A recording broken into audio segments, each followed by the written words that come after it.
నమస్తే, మీ పేరండి? నా పేరు ఆకుల లీలాకృష్ణమూర్తి అండి. ఏం చేస్తారు సార్ మీరు? నేను వృత్తి అయితే వ్యవసాయం. నేను భారతీయ జనతా పార్టీలో జిల్లా కార్యదర్శిగా ఉన్నాను, పశ్చిమ గోదావరి జిల్లా. ఎలా ఉందండి ప్రస్తుత ప్రభుత్వ పరిపాలన, ఎలా ఉంది సార్?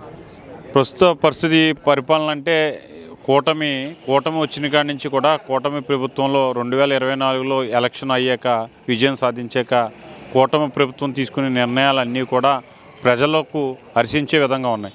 2019 నుంచి 2024లో దాకా ప్రజలు ఏ విధంగా అయితే నలిగిపోయారో వాళ్ళందరినీ కూడా ఉపశమనం కలిగించేలాగా ఈ కూటమి పార్టీల యొక్క నిర్ణయం చాలా బాగుందని చెప్పి ప్రజలు చెప్తున్నారు. అలాగే మనకు కూడా బాగా మంచి విషయాలు తెలుస్తూ ఉన్నాయి.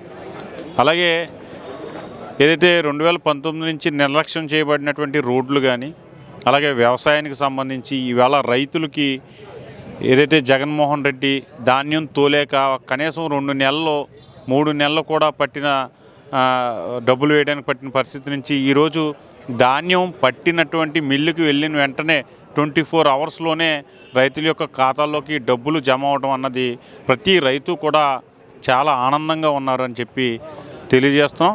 అలాగే రోడ్ల మీద వెళ్ళి బాటసారులు ఏదైతే గోతుల రోడ్లు వెళ్ళినా ఆ సందర్భం గుర్తు చేసుకుని ఈరోజు ఈ రోడ్లను చూసి చాలా ఆనందంగా ఫీల్ అవుతున్నారు.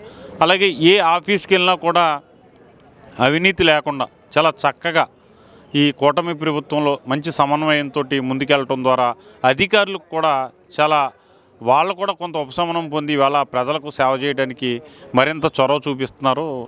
అలాగే రానున్న రోజుల్లో కూడా ఏదైతే మోడీ గారి యొక్క ఆశీస్సులతో, పవన్ కళ్యాణ్ గారి యొక్క చొరవతో, ఈ చంద్రబాబు నాయుడు గారి యొక్క ఏదైతే అనుభవంతో ఈ ఆంధ్రప్రదేశ్లో అనేక మంచి పనులు చేయడానికి కూటమి ప్రభుత్వం సిద్ధంగా ఉంది.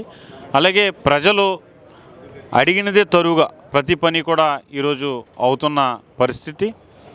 ఇవాళ వైజాగ్ స్టీల్ విషయం చూసుకుంటే, వైజాగ్ స్టీల్ ప్లాంట్ విషయం చూసుకుంటే, వైజాగ్ స్టీల్ ప్లాంట్కి మన ప్రధానమంత్రి మోదీ గారు, అలాగే పశ్చిమ గోదావరి జిల్లాలో ఉన్నటువంటి మన కేంద్ర మంత్రివర్యులు శ్రీ భూపతిరాజు శ్రీనివాసవరం గారు యొక్క చొరవతో, వారి యొక్క సంప్రదింపులతో, అలాగే పవన్ కళ్యాణ్ గారు, చంద్రబాబు నాయుడు గారు వీళ్ళందరూ కూడా కలిసి ఈరోజు మోడీ గారిని అనేకసార్లు చర్చల్లో పాల్గొని ఇవాళ 1440 కోట్లు తీసుకురావడం, స్టీల్ ప్లాంట్ యొక్క రివైవల్ ఫండ్ కింద దాన్ని ఏదైతే లోటుపాట్లు ఉన్నాయో సరిచేసి దానికి ఒక ఊపిరి పోయడం జరిగింది.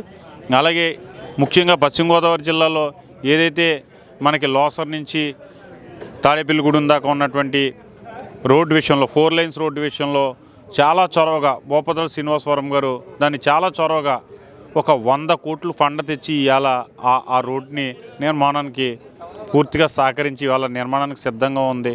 అలాగే ప్రతి విషయంలో కూడా ఏదైతే రైల్వే జోన్, మొన్న నరేంద్ర మోదీ గారు వచ్చి వైజాగ్లో రైల్వే జోన్కి శంకుస్థాపన చేయటం, అలాగే ఏదైతే అభివృద్ధిని కూటమి ప్రభుత్వం వచ్చాక పరుగులు పెట్టిస్తున్నారని ప్రజలందరూ అనుకుంటున్నారు. అలాగే ఖచ్చితంగా భవిష్యత్తులో కూడా ఇదే పరుగు కొనసాగుద్దని చెప్పి మేమందరం కూడా పూర్తి నమ్మకంతో ఉన్నాం. ఇప్పుడు చూసుకుంటే సెంట్రల్ నుండి రావాల్సిన వ్యవసాయ రంగానికి, లేదా స్టేట్ నుండి రావాల్సిన రైతు భరోసా మొత్తం ఆపేశారు. పూర్తిగా రైతుల పట్ల ఏమీ చేయలేదు, విఫలమైంది ప్రభుత్వం, కూటమి ప్రభుత్వం అని చెప్పి వైసీపీ అధినేత జగన్మోహన్ రెడ్డి ఆరోపిస్తున్నారు కదా, దాని గురించి? వైసీపీ అధినేత జగన్మోహన్ రెడ్డి ఆరోపించేది కేవలం ఆరోపణ మాత్రమే.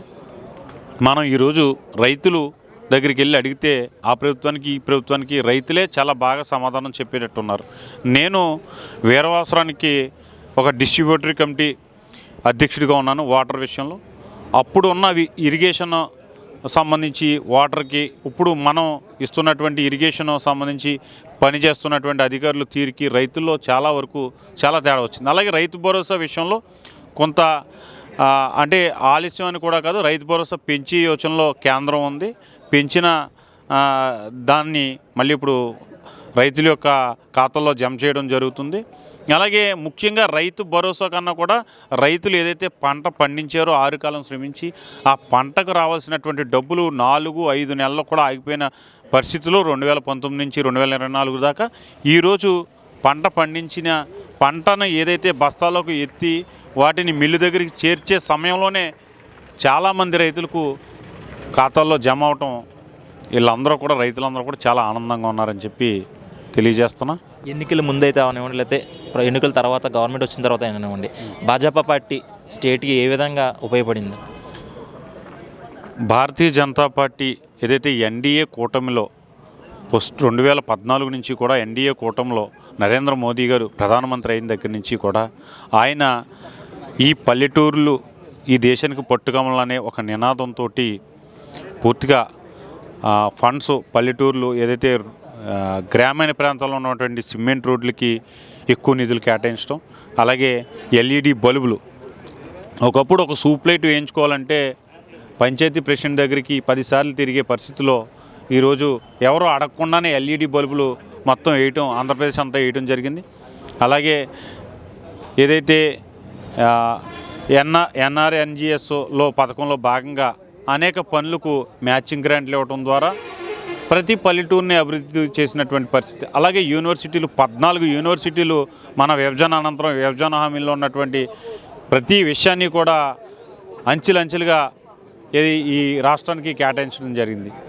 ఈరోజు ఎయిమ్స్ మంగళగిరిలో ఎయిమ్స్ పెట్టడం జరిగింది. చాలా చౌకగా 10 రూపాయలకి అక్కడ వైద్యం జరుగుతుంది. అలాగే మన పార్లమెంట్లో ఉన్నటువంటి తాడేపల్లిగూడెంలో నిట్ అనే ఒకటి ఇన్స్టిట్యూట్ని తీసుకురావడం జరిగింది.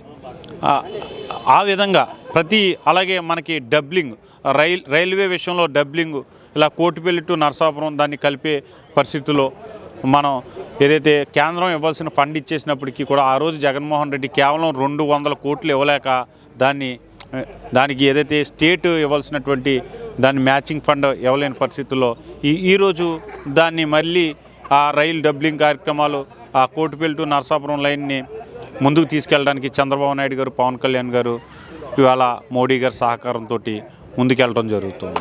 ఇలాగ అనేక కార్యక్రమాలు ఏదైతే ఎన్డీఏ గవర్నమెంట్ మోడీ గారు 2014 నుంచి ఈనాటి వరకు కూడా అనేక సంక్షేమ కార్యక్రమాలు ఈ ఆంధ్రప్రదేశ్కు చేయడం జరిగింది. అలాగే దేశవ్యాప్తంగా జరిగే కార్యక్రమాల్లో ఇవాళ ఏదైతే రేషన్ ఉచితంగా ఇవ్వటం, కరోనా టైంలో కూడా రేషన్ ఉచితంగా ఇవ్వటం, కరోనా ఇంజక్షన్లో ఏదైతే వ్యాక్సిన్ ఉందో దాన్ని ఉచితంగా ఇవ్వటం, ఈ ప్రపంచంలోనే అత్యధిక జనాభా ఈ మధ్యనే ఒక న్యూస్లో చైనాను కూడా మన జనాభా క్రాస్ చేసింది అని చెప్పేసి కొన్ని న్యూస్లు రావడం జరిగింది.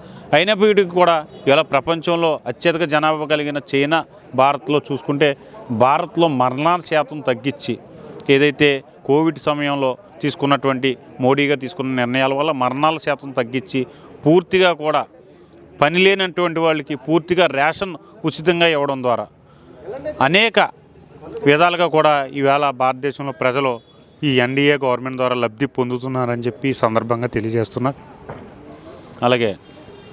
అలాగే ప్రతి విషయంలో కూడా ఎయిర్పోర్ట్స్ ప్రతి జిల్లాలో కూడా ఎయిర్పోర్ట్ రావాలని, అలాగే ప్రతి జిల్లాలో కూడా ఒక మంచి ఏదైతే జిల్లాలో విభజన విషయంలో కూడా మోడీ గారి సహకారంతో ఆ రోజు జగన్మోహన్ రెడ్డి గారు ఆ స్టెప్ తీసుకోవడం జరిగింది.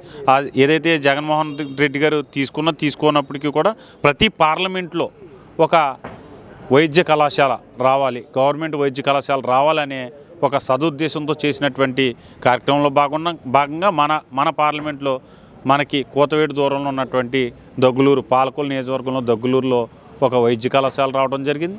అలాగే ఒక ఆక్వా యూనివర్సిటీ రావడం జరిగింది. మన జిల్లాలో అనేక విధాలుగా ఇవాళ మోడీ గారు గవర్నమెంటు మన ఆంధ్రప్రదేశ్కి విభజన హామీల్లో లేనివి కూడా సమకూర్చడం జరిగింది. మరింత ముందుకు తీసుకెళ్ళడం కూడా జరుగుతుంది. భూపతిరాజు శ్రీనివాసవరం గారు ఈరోజు మన నరసాపురం పార్లమెంట్ నుంచి భారీ పరిశ్రమలో మరియు ఉక్కు సహాయ మంత్రిగా ఉన్నారు. ఆయన చొరవతో స్టీల్ ప్లాంట్కి ఏ విధమైన ఫండ్స్ కావాలన్నది తీసుకుని ఇవాళ ఫండ్స్ ఇవ్వడం జరిగింది. అలాగే భారీ పరిశ్రమలో ఏ విధంగా అయితే డెవలప్ చేయాలన్నది కూడా ఆయన దృష్టిలో ఉంది. ఈ మధ్యకాలంలోనే వైజాగ్లో సుమారు 1,40,000 కోట్లకు సంబంధించిన గ్రీన్ హైడ్రోజన్ ప్రాజెక్ట్ని మోడీ గారు ప్రారంభించడం జరిగింది. ఇది కూడా ఆంధ్రప్రదేశ్కి ఒక పెద్ద గొప్ప వరంగా కూడా ఆంధ్రప్రదేశ్ ప్రజలు భావిస్తూ ఉన్నారు.